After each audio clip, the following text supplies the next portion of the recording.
Welcome back to episode 7 of the Endless To-Do app.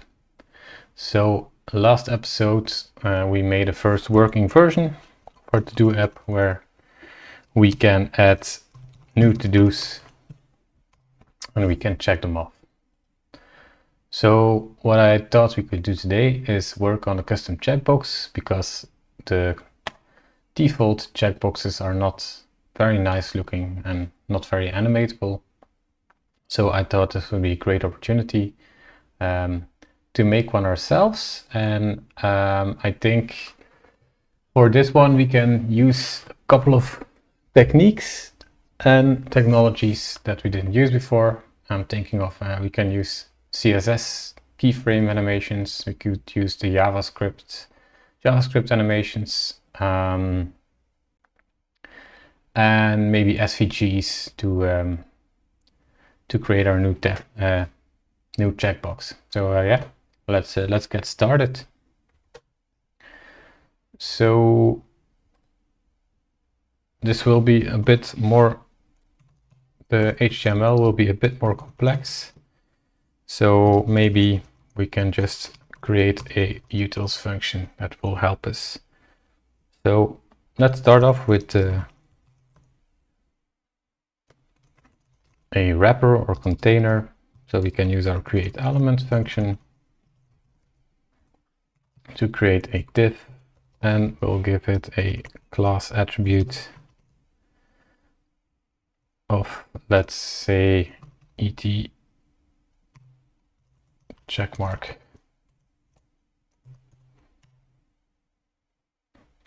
And inside that, what would be nice is, for now, I'm actually just going to write HTML and insert it as inner HTML instead of creating every element one by one. I think I will fix that later. So what we can do, and I have this extension for my cursor or VS Code editor, which allows me to specify that I'm going to type HTML by just placing a comment like that. And then normally, if everything goes well, it should recognize that I'm writing HTML. So it's just a plugin for VS Code. So we will start by creating CSV and SVG. Give it a view box, which is basically the coordinates inside of the SVG. It has nothing to do with the size of the SVG on the page. It's just like the relative coordinate system for the SVG. And inside we will create a path.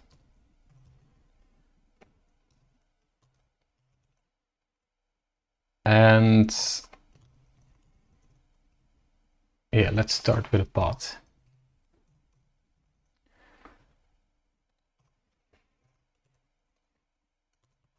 Now, SVGs, typically you don't really define them in code, but I thought it would be a nice thing to sort of understand the serialization or the logic of how SVGs are actually built.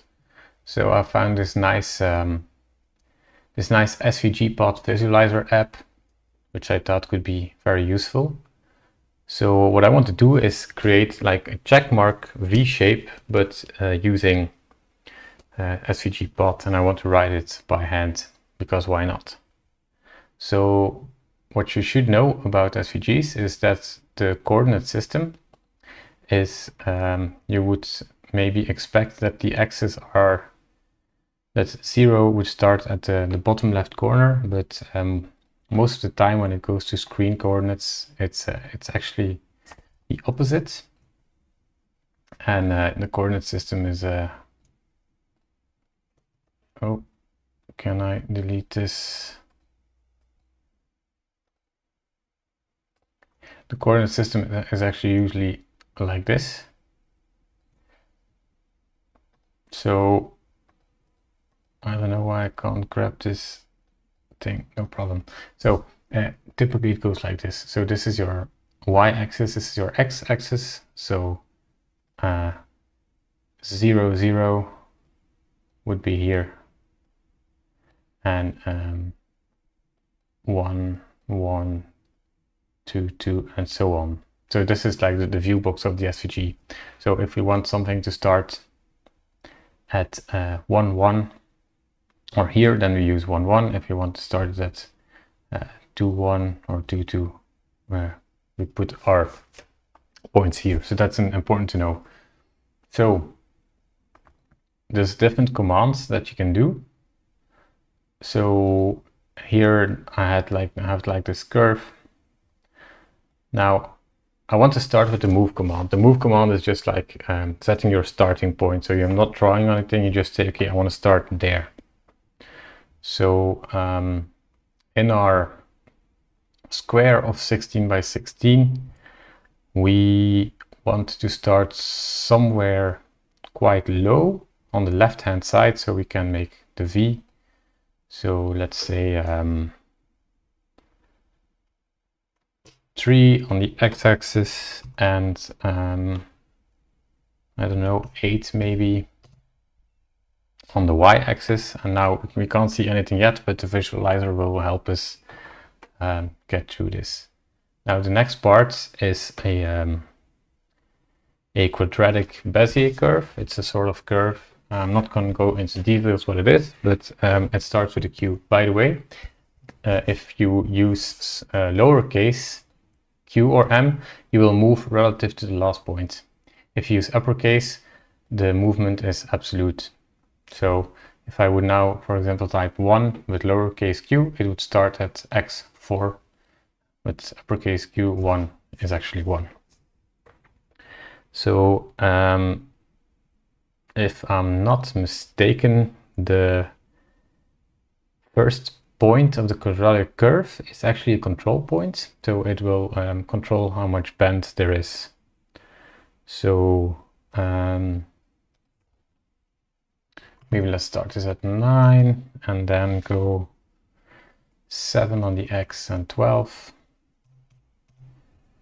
So I have actually tested it out before, so I have kind of an idea of what it should look like. So I'm not completely doing this all blank. So here we are. So we have like this sort of the smaller leg of the V shape.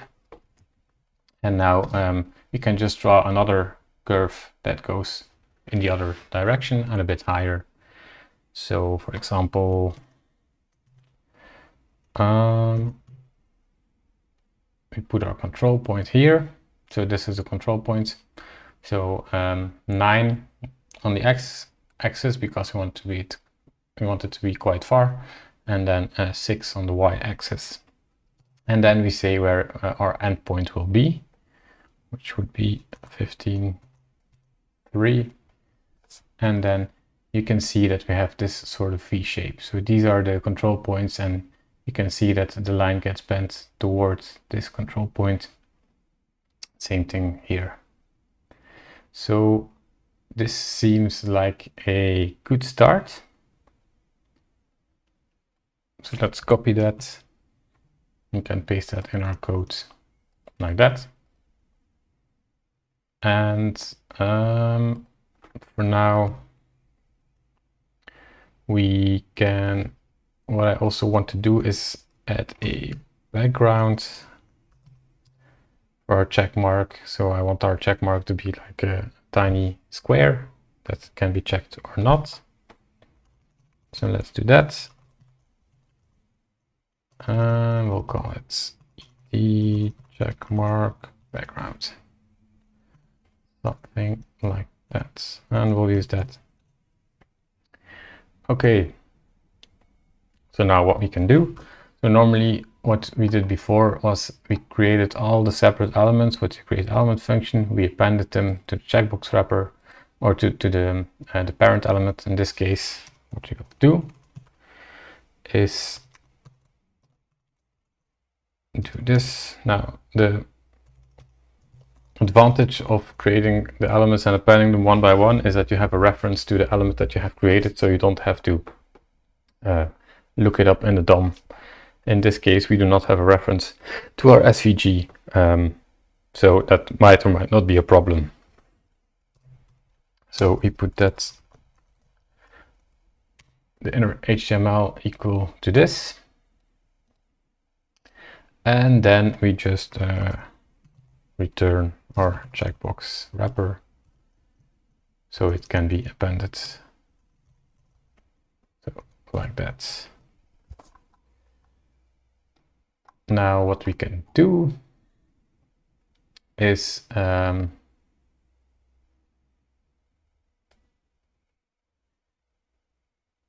just replace this with our create checkbox method, create checkbox. And there we go. So let's see what that looks like. So we can see that we kind of have this SVG shape, but it seems to be filled,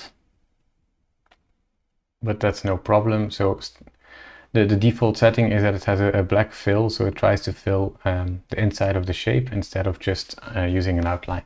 But that's not a problem because we will just fix that here. I'll just put custom checkbox just so we know where the code is. So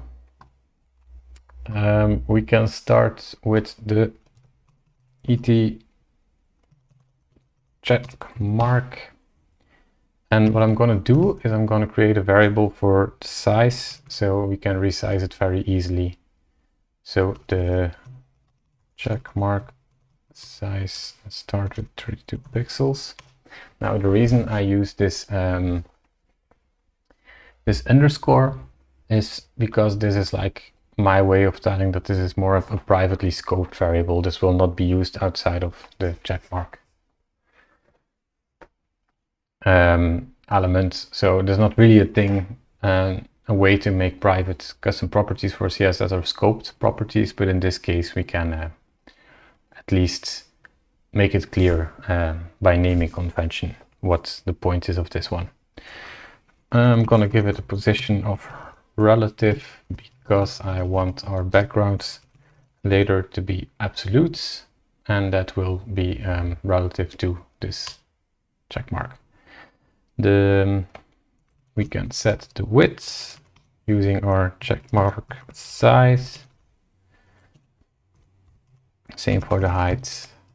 We can use our checkmark size again. And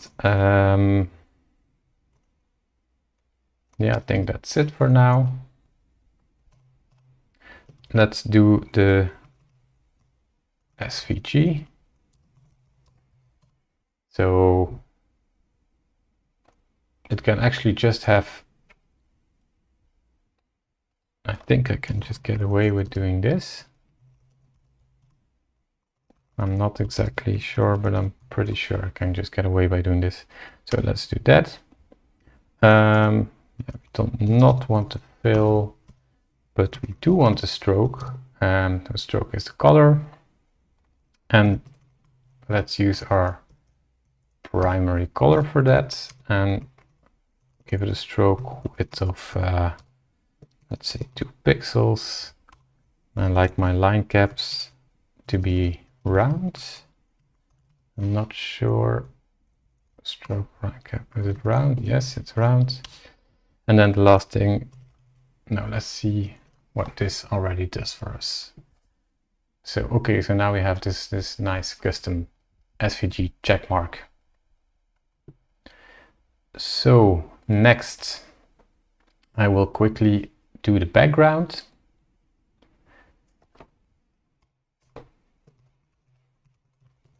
I think I called it like that. And for the background, as I said, I'll do position absolute. I'll give it a white background, maybe a border radius. think I will have to give it a Z index of -1. Let's see, maybe not. I'm not entirely sure. So let's see what that gives us. We do not see it. Is it because I didn't give it a, yeah, it's because I didn't give it a width and height. Inset is like a shorthand for top, left, right, and bottom position. So you put the start 2 pixels to the right, 2 pixels to the top, 2 pixels to the left, 2 pixels to the bottom is where our shape ends, and this way we can give it a position and a height and a width. So as I said, the Z index needs to be set because our check mark, I put it after the SVG, which means by default it gets rendered on top of it, but that's not a problem. So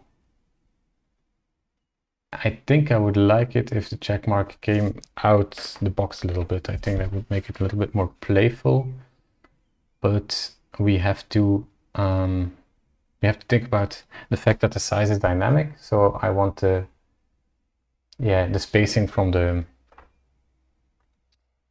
inset to be dynamic as well. It should be in relation to our checkmark size.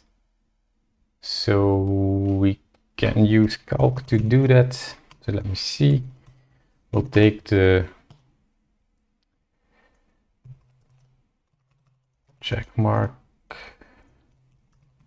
size and we'll divide it by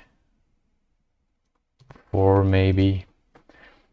So in this way our inset is relative to our checkmark size. So we take the size and we inset it 1/4 of the width and the height. So let's see what that gives us. That doesn't give us right results because I misplaced a parenthesis. So yeah, so now you can see, and if we would scale this up, then you will see that the size of our background stays relative to the size of our check mark, which is kind of what we want. So I'll make it a little bit more tiny for now, and I'm gonna try 5 just to see what that gives us. I kind of like that, so that's kind of cool. So we have a lot more playful check mark. So I think I will end it here for this episode. We will leave the animations for the next part.